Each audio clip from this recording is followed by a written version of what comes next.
Hey everybody, I'm Tom Vassell. Welcome to 10,000 and Below, where we continually go through the worst of the worst games on Board Game Geek, or at least the lowest rating ones. Today we're at 16,301, going down.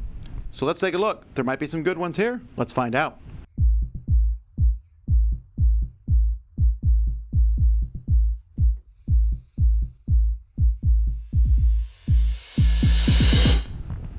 Indiana Jones Akator Temple Race Game. We always take a look at the first one. Splat has 152 ratings. Let's see here. I'm kind of interested in this Yahtzee Steal the Deal. No Bluff. Monopoly the Card Game has 584 ratings. That's a lot. And then Downspin.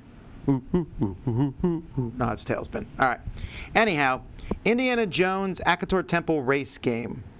So it looks like they're climbing up these things, and then some people fall off. Okay, I shouldn't laugh. It's not that good of a picture, but Race for the Crystal Skull. Yeah, it's like a mass market Milton Bradley game. Alrighty. All right, Splat. Let's see here. Splat, you're going to smash things as they go back with Play-Doh. Okay. Yahtzee, Steal the Deal. A variation of Yahtzee theme. You have a card drawn from a thing, and then you got to roll that combination. Yeah, okay. That's very similar to another Yahtzee game. You know, there's not many variants of Yahtzee that are just not as good as Yahtzee. Triple Yahtzee's better, but that's just a scoring sheet change. No Bluff. It was originally published as Johnny Controlli. I wonder why this one is rated solo. That's interesting artwork there. Okay, so you get the version with the gun or with the banana. Then, of course, the banana one has a gun in it anyway. Alrighty. Monopoly the Card Game. That's weird. I did not rank this one, but I will rank this one because I played Monopoly the Card Game, and it's terrible. Yeah, you have your own trade pile. I know some people really like this one, but I'm going to argue a lot of people don't, because if we go look here at the ratings, you can see very sad we ended up losing it. Well, some people like it, but it's Monopoly's a deck of cards. It's faster. A Trump-taking style game. I did not like it. Downspin. Oh, Downspin. This is one I really wanted to like, because the whole point of this game is you turn these gears and then you're going to drop these coins in different spots and you want to get them to the bottom. It sounds all scientific and cool, and at the end of the day, it doesn't really turn very well, and it's just kind of lucky. So I was very disappointed by this. Alrighty, let's continue on here. Fast Figure, Pipeline, Sunken Sailor. What will you do with a sunken sailor? Serpent Stones. I did not apparently like that one very much. And Clout Fantasy. Wow, Clout Fantasy is really low, more than I expected. All right, Fast Figure. All right, 2003. You race to place common knowledge cards in numeric order to get points. Where the number of stars in U.S. flag during the attack of Pearl Harbor less than the number of times Princess Diana appeared on the cover of People magazine. No. I don't know. Oh, I see. There's different numbers there, and you know what it is. It's almost like Timeline. Well, it sounds... Well, obviously, I played this game, but it's been a while. Pipeline. It's a surprisingly fun 3D pipeline game. It actually looks kind of cool. Like you're following around building these pipes. All right, and also making numbers on the side. It's probably a kid's game. It's probably not that great, but it looks really cool. I like the visual effect of this one a lot. Sunken Sailor. Actually, I refused to review this game when it came in because it was really weirdly packaged. You have a story, a rowdy adventure that you all shared, and one person doesn't know what it is, so it's kind of like Spyfall. It's really a ripoff of Spyfall, except it has some bawdy stories on it. I just didn't see why I would want to play this at all. Serpent Stones. This is an abstract strategy game where you're playing these cards, but it's a really slow, build something across. I just was not impressed with this one at all. Who made Serpent Stones? This is from a game who eventually published it. Yeah, I was not impressed with this one at all. Clout Fantasy. At Origins, everyone got a pack of Clout Fantasy that year. It was great. I went around and picked up a bunch of them from other people. Clout Fantasy is essentially you throw these chips, and then where they land and stuff, you attacked other people. It was a pretty cool concept. Yeah, it didn't take off. It was collectible. That doesn't help anything. I thought they were going to remake this game at some point. And yeah, there's some measurements and stuff too. So it was like a miniature game type thing. I gave this a 5.5 because I think that the game itself didn't live up to the expectations. You have to go and there's special abilities and all that stuff.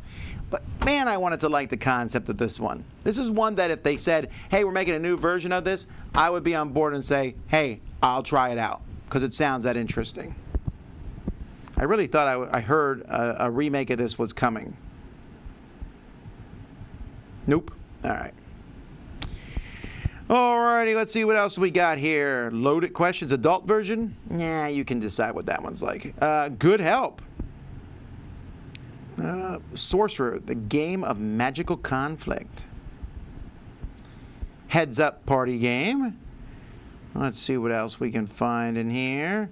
I can't pronounce that one, but it has 157 ratings, so we'll look at it. And Sloop, Sloopy Doop. Oh, there's Sloop. All right, here we go. Good help. This is from Boxshot Games. This is a game that, it's been re-implemented by Get Me a Fresh Brain.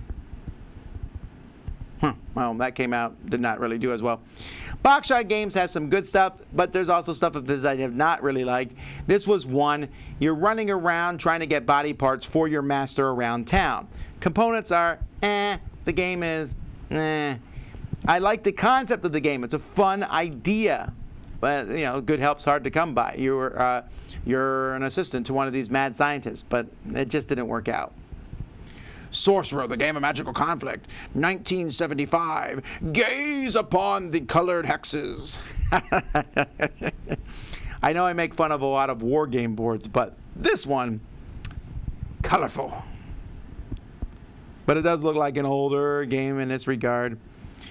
Wow, it must not be that great, though, if it's way down on the list here. 200 ratings. It came out SPI. A fantasy war game. Attacking from one's own color is good. Heads up party game. Oh, this is a thing you put on your head. It's the party game of the app. The problem is, why would anyone buy this when the app exists, right? You can get the app for free. I can't pronounce this one at all. Is there any vowels in that? Oh, there it is. Ventus. Get 8 goals. Try to get rid of them as much as possible. Hang on. I'm just now registering what I read here. The fun of games like special pig games. You can force your opponent to miss their turn. Draw 3 additional cards. Greedy pig. Change direction of play to pig go round.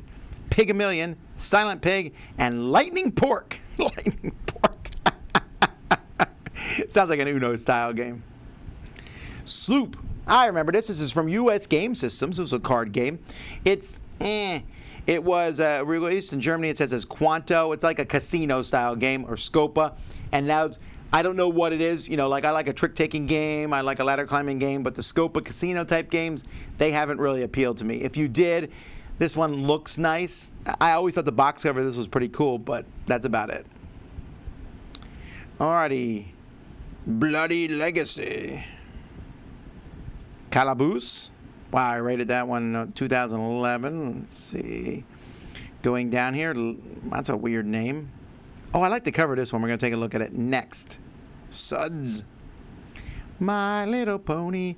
$1 million, but. Linwood. And, a game I gave a 7 to. Geist. So here we go. Bloody Legacy. This is from Tony Boydell. Tony Boydell from Snowdonia fame. Surprise Stare Games. An unnecessary, violent, offensive card game for all the family. Well, there you go. That's probably why it's rated so low. A cupboard full of cats. There's Tony Boydell himself. The brains of the family. Yeah, I can see where this one's heading. No. Calaboose. This is from Live Oak Games. I gave this a 6. You played a part of sheriffs. You put cards in front of you, jail. It's been so long since I played this one. I don't know that I would be as happy with this game today. Nicklastig, Labor Chaos. A party game where the rules can change during play. Well, no thanks. Actually, I was just thinking of this Calaboose game, which I just took a look at. I've probably written a review of it so we can see. 15 years ago, I wrote a review of it.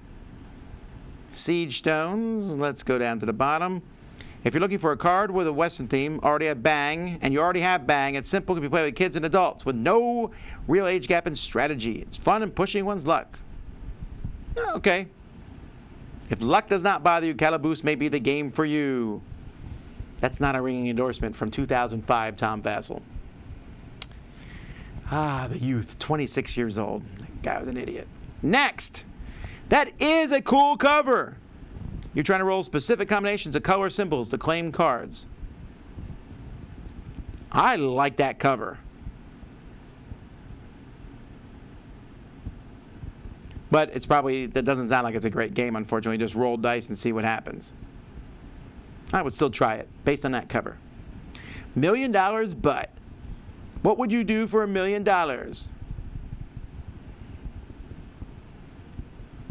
What? This is, all right, forgive me if this is not good. $1 million, but every time you hiccup, you have to convince someone to switch underwear with you, then wear them.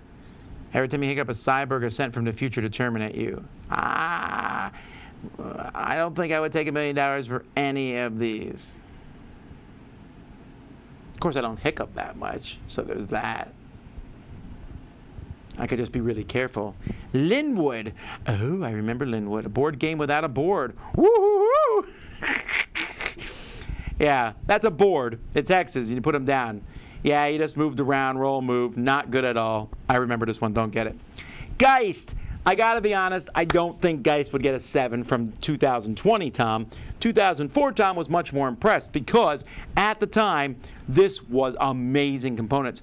Someone came to me and goes, his dad must own a plastic factory. You look at this now, you're like, it's not that great, but there were all these plastic chips, plastic pieces. And this game was based on Fibonacci's triangle, and it was about catching ghosts, supposedly.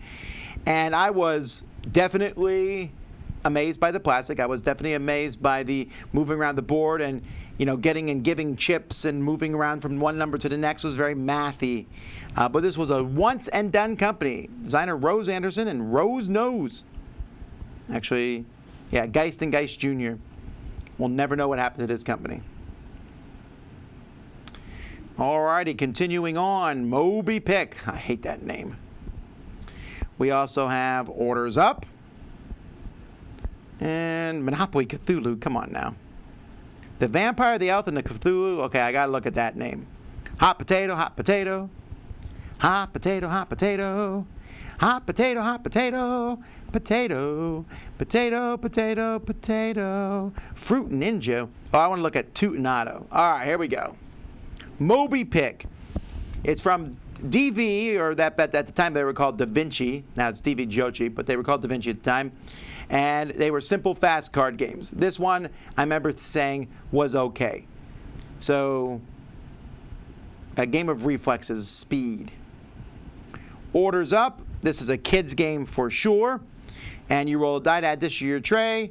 And if you roll a bell, you got to grab your meal before someone beats you to lunch. Yeah, and then you hit the bell when you have your things done. It's a kid's game. Try to get the combos. It's good for kids. The Vampire, the Elf, and the Cthulhu.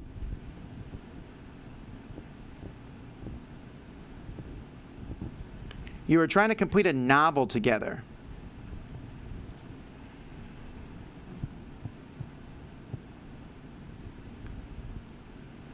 What is... This doesn't even make any sense. What does the game look like? This is like a very, very... This is the esoteric game of the day. Hot Potato. This is from Cambridge Games Factory. You're like, who's Cambridge Games Factory? They first made Glory to Rome, and they had all their games in these little plastic clamshells. This one is you're passing the hot potatoes around using action cards, and you can change the potatoes. It was kind of a keep-away style game. Yeah, that's pretty bad art. Cambridge Games was not known for their art. Cat Attack. Why is this one here? Oh, because it got 104 ratings. 2 to 6. When did this come out? 2002. Looks like a roll and move style game. But hey, it has cute plastic cats. Dungeons & Dragons adventure game Diablo 2 edition. I didn't know Diablo and Dungeons & Dragons crossed over. Snapshot of the rules, Dungeons & Dragons, and universe of Diablo 2. Is this a print and play? Or was this actually released? Oh, it looks like it was released only overseas. I see. Okay. That's like a piece of history. Obscura Tempora. Rose and Poison. I don't hate the art of this game. It has like a very distinct look to it. Like an old children's book type thing. All right, Fruit Ninja card game. It's based on the Fruit Ninja game. And you push your luck. Is this the one from... Oh, this is from Mattel. It's from Brian Yu, though.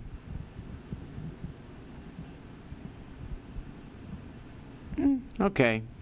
Push your luck with special cards. Toot and Otto. You are trying to spell your name. Huh. Well, that's actually pretty clever. It's like Connect 4, but Toot and Otto.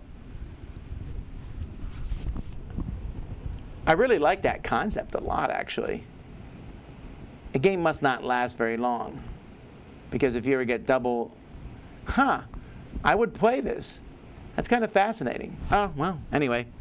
Alrighty. Well, that's it for another 100 games. We're getting lower and lower. Pretty soon we'll be in the 18,000s, the worst of the worst. But for now, some interesting games here. If you saw something that I should have talked about and you wish I would have, mentioned in the comments below. Thanks so much for watching, but until next time, I'm Tom Bass, and you've been watching 10,000 and Below on the Dice Tower.